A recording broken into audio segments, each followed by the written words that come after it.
amis téléspectateurs, très heureux de vous retrouver pour une nouvelle édition de Terre de Mission, l'émission religieuse de TV Liberté.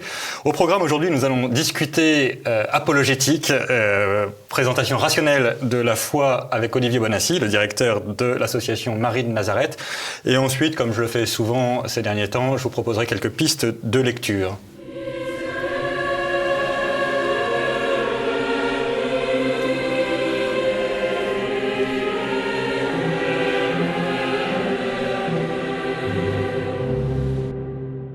Mais tout de suite, je me tourne vers Olivier. Bonjour Olivier. Bonjour Guillaume. Vous êtes donc le directeur de l'association Marie de Nazareth qui fait un tas de choses et vous êtes notamment illustré récemment, il y a quelques mois, par la publication et la promotion massive, y compris sur les arrières de bus, et donc ça faisait plaisir de temps en temps, des pubs un peu cathos dans Paris, ça change de l'habitude.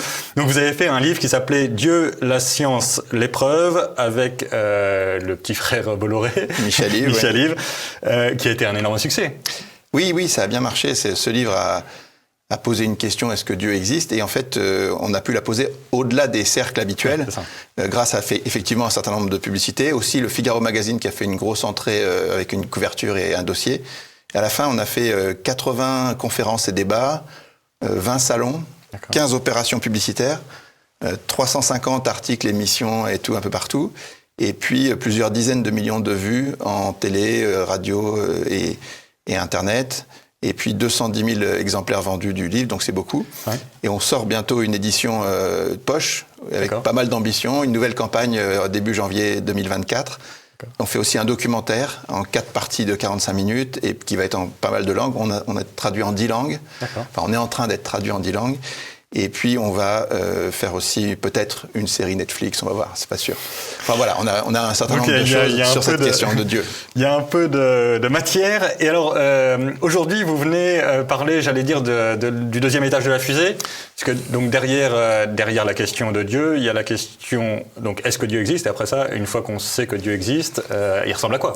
Exactement, c'est la question que tout le monde nous pose. Il nous dit alors si Dieu existe, effectivement, qui est-il? Est-ce qu'il s'est révélé, tout ça. Et en fait, on va répondre, on a un grand projet avec Marie de Nazareth qui est assez ambitieux, ça s'appelle 1000 raisons de croire, et le but c'est de démontrer très sérieusement et de faire connaître très largement un message qui est simple mais qui est essentiel, c'est la foi chrétienne est vraie, il y a 1000 raisons d'y croire et il n'y a rien qui peut lui être comparé. Alors, on va peut-être passer chaque membre de phrase au décodeur, comme on dit maintenant. Donc, la foi chrétienne est vraie. Concrètement, comment est-ce qu'on prouve que la foi chrétienne est vraie? Justement, parce qu'il y a des raisons d'y croire. C'est ça qui est très étonnant, c'est que moi, j'étais pas croyant quand j'étais jeune et j'ai fait un peu l'enquête, mais cette enquête, tout le monde peut la faire. Est-ce qu'il y a, vous savez, quand vous écoutez les papes aujourd'hui, le grand problème qui dénonce le besoin, c'est de répondre à une question qui est le relativisme. Le relativisme, c'est que sur la table, vous avez des tas de propositions, le christianisme, le judaïsme, l'islam, le bouddhisme, l'hindouisme, les athées, les New Age, les scientologues, enfin voilà, une série de trucs. Et en fait, est-ce que tout se vaut? Ou est-ce qu'il y a des choses qui ne se valent pas? La réponse, elle est assez objective. Il faut essayer de regarder. On peut avoir des attachements sentimentaux, mais c'est pas ça le vrai fond de la question. C'est est-ce qu'il y a une religion qui se détache? Est-ce qu'il y a des choses? Et nous, on prétend qu'il y a 1000 raisons de croire au christianisme et que ça se détache de très très loin par rapport à tout le reste. Et on essaie de le documenter, c'est-à-dire de l'expliquer. Ça concerne la personnalité de Jésus, sa parole, Marie, bien sûr l'Église, la Bible, mais aussi les prophètes, les apôtres, les docteurs, les mystiques, les visionnaires, toute la civilisation chrétienne. Et puis bien sûr les miracles, des milliers de saints, des milliers d'apparitions, des milliers de gens qui disent qu'ils ont rencontré Jésus. Vous avez des milliers de gens qui disent qu'ils ont rencontré Jésus ou Marie. Il n'y a jamais personne qui vous dit qu'il a rencontré Bouddha ou Mahomet. Vous voyez, il y a une énorme différence. Il y a aussi 7000 guérisons documentées à Lourdes à chaque fois avec un bureau des miracles, avec une enquête à chaque fois très, très détaillée. Personne n'a ça dans aucune autre religion. Vous avez à Zeytoun ou à Fatima... Pardon, mais évidemment, je suis d'accord avec vous, mais je me fais un peu l'avocat du diable. On pourrait dire que ces 7000 guérisons, en fait, c'est plus ou moins démoniaque. Est-ce que, on sait qu'il y a des... Typiquement, les magnétiseurs, c'est probablement pas le Saint-Esprit qui guérit. Assez souvent, c'est en tout cas à la lisière de... Non, il faut enquêter, bien sûr. Il faut regarder si ça ça peut ressembler au diable si les fruits sont en rapport avec le diable. Et alors, si vous parlez du diable, il y a les exorcismes. On parle des exorcismes au nom de Jésus, il y a des choses éblouissantes. Il y a aussi tout ce qui concerne les conversions, des conversions très fortes de juifs, de musulmans, d'athées, avec des circonstances très fortes, des histoires providentielles extrêmement nombreuses. On voit des données qui peuvent pas qui sont très dures à expliquer de manière seulement par le hasard.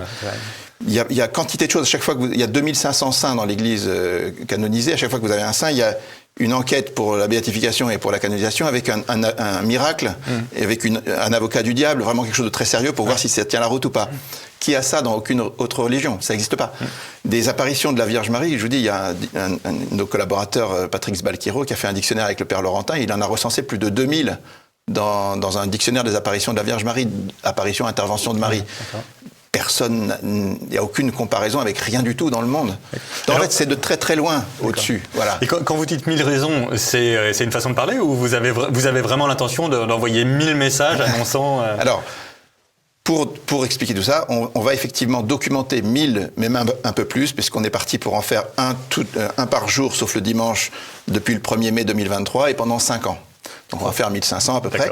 Et l'idée, c'est que chaque jour, donc, on envoie un message à une base de données de gens qui sont quand même des chrétiens convaincus, amis de Marie de Nazareth ou autres, ou qui vont s'abonner, mais ça ne sera pas un grand nombre de gens.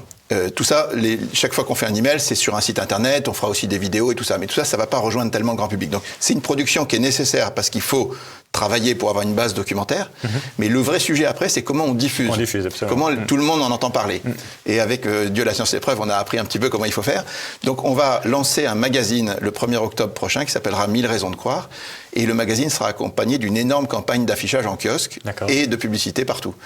Donc, le but de ce magazine, c'est de faire passer ce message très simple. Un jour, c'est marrant, j'étais dans une réunion avec le père Amar. Il me dit, écoute Olivier, j'ai pas lu votre livre, mais il m'a servi énormément simplement parce que le message, Dieu, la science, l'épreuve, ça suffit pour expliquer les choses. Et surtout que derrière, c'est documenté. Et là, c'est pareil. C'est-à-dire que ce qui compte, c'est le message. Le message est simple, c'est qu'on va annoncer que nous, on pense... Après, on est ouvert au débat. S'il y a des gens qui pensent qu'il y a mieux, qu'ils nous le disent. Mais on pense qu'il y a 1000 raisons de croire au Christ et qu'il n'y a rien qui peut être comparé à ça.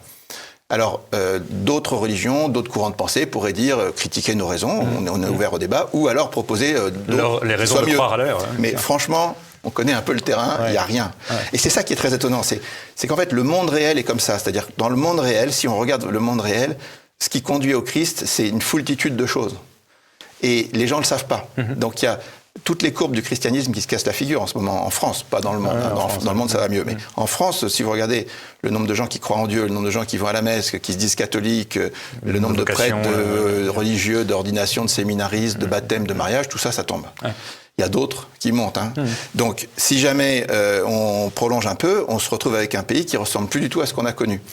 Et c'est très curieux, c'est paradoxal, parce que d'un côté, on a cette chute, et de l'autre côté, on n'a jamais eu autant de raisons de croire en Dieu et en Jésus. Pourquoi ? Parce que aujourd'hui, il y a tous les moyens tous les moyens de collecter de l'info, de vérifier, voilà, on n'a jamais eu autant de choses. Et donc, il faut le dire, c'est un effort de communication. J'espère qu'on va associer beaucoup de gens, parce que tous les recteurs de sanctuaires, ils ont 10 histoires à raconter providentielles. Tous les prêtres, tous les laïcs, ils en ont vécu aussi.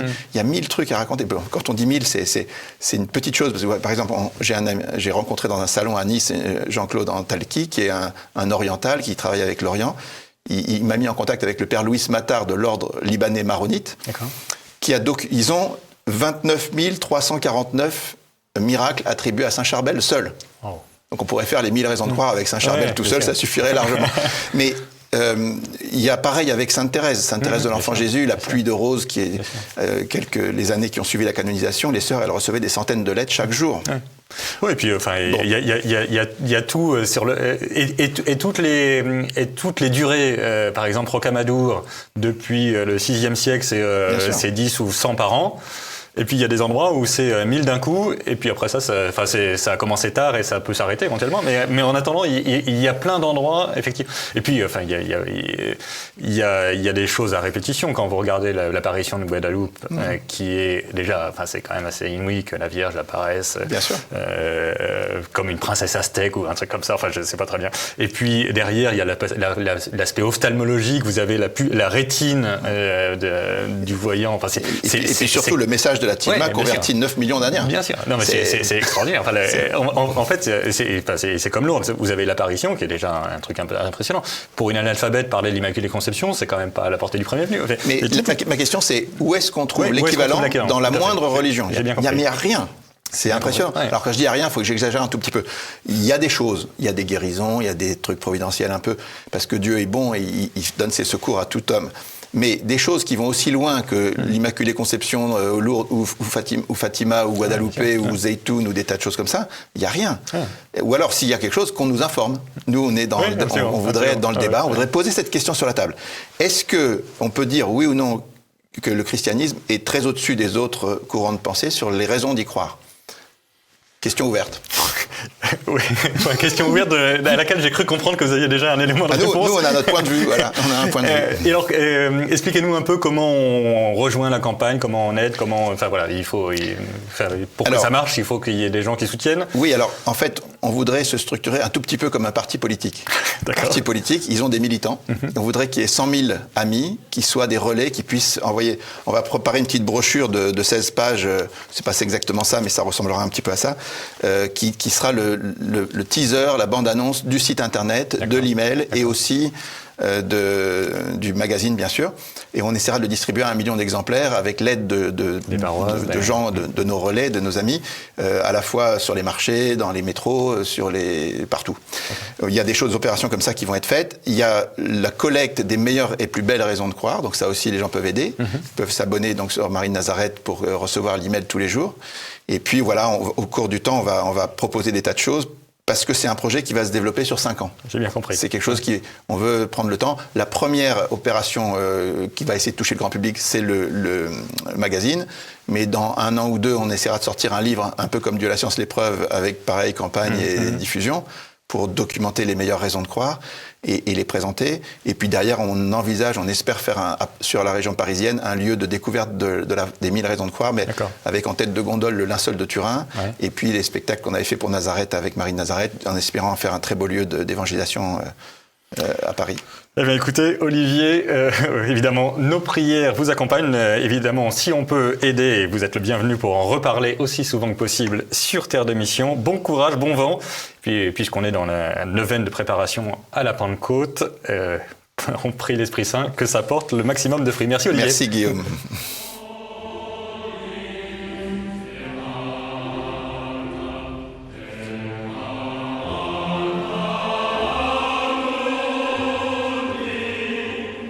Eh bien, donc, retour sur le plateau de Terre de Mission et je voulais vous proposer quelques pistes de lecture pour les prochaines semaines ou les prochains mois.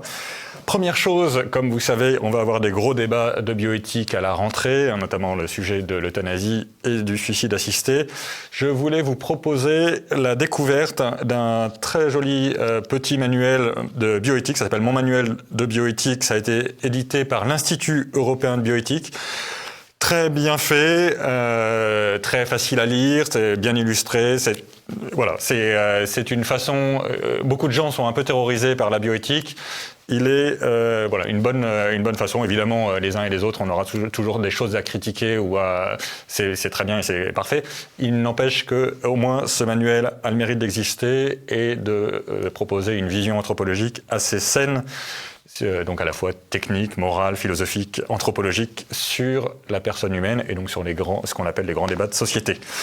Deuxième petit livre que je vous suggère, on aura peut-être l'occasion d'en reparler dans une prochaine émission, le père Pierre Amar, que beaucoup d'entre vous connaissent, notamment parce que c'est l'un des animateurs du Padre Blog, vient de publier un livre sur la prière. Peut-être que vous aviez entendu parler de Prière de chaque instant, qui avait été un assez gros succès. Là, il vient de publier un petit livre, Prière dans les difficultés, publié chez Artege.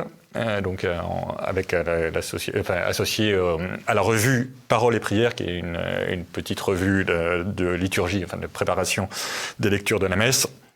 Voilà, Père Pierre Amar, Prière dans les difficultés, c'est paru chez Artege et ça coûte 9,90 €. Troisième suggestion de lecture, Morissette Vialandru. J'ai probablement déjà parlé plusieurs fois de ses petits livres. Elle publie beaucoup de vies de saints, très, très courtes, 50, 70 pages, 80 pages. Là, j'ai reçu récemment Saint Jean l'Évangéliste, en 78 pages. Morissette Vialandru, Saint Jean l'Évangéliste, c'est paru aux éditions Saint-Jude.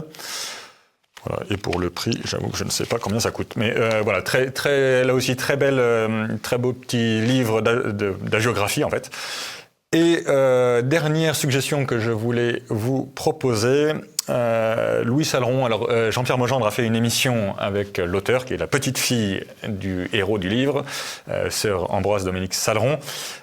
Louis Salleron est un personnage extrêmement intéressant, très solide, intellectuel, très courageux, catholique, très engagé. Plusieurs enfants, je ne sais plus si c'est 7 ou 9, je ne me souviens plus, mais qui a été notamment un des grands théoriciens du corporatisme paysan et qui a été un des grands héros à UT de la résistance au communisme d'abord et ensuite aux dérives post-conciliaires.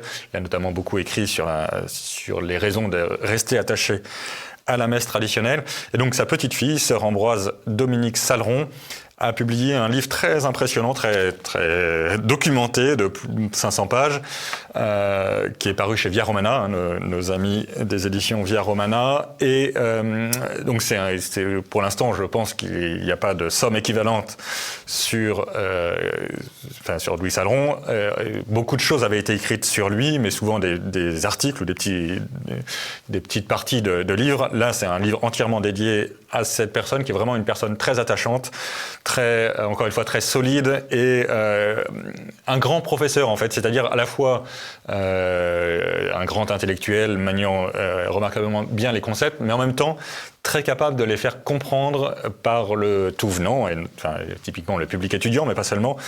Et notamment, si vous avez l'occasion, je vous conseille de lire son petit livre sur la Nouvelle Messe, qui est un livre qui, moi, m'avait beaucoup frappé quand j'ai découvert la messe traditionnelle.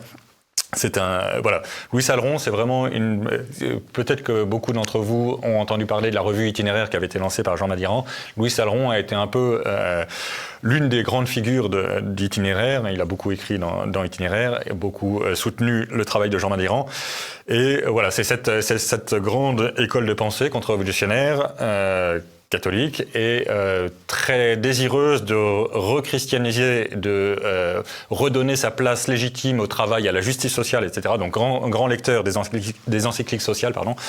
Voilà, un livre que je ne saurais trop vous conseiller. Alors c'est un peu long et donc peut-être que certains d'entre vous seront découragés avant même de l'ouvrir, mais une fois que vous l'aurez ouvert, je vous garantis que vous ne le lâcherez pas. Sœur Ambroise Dominique Salleron, un livre sur Louis Salleron, artisan du bien commun, c'est paru chez Via Romana et ça coûte 29 €. Ainsi s'achève notre émission. Je vous souhaite un excellent dimanche, une excellente préparation à la Pentecôte et donc nous nous retrouvons le dimanche de la Pentecôte et d'ici là, que Dieu nous garde.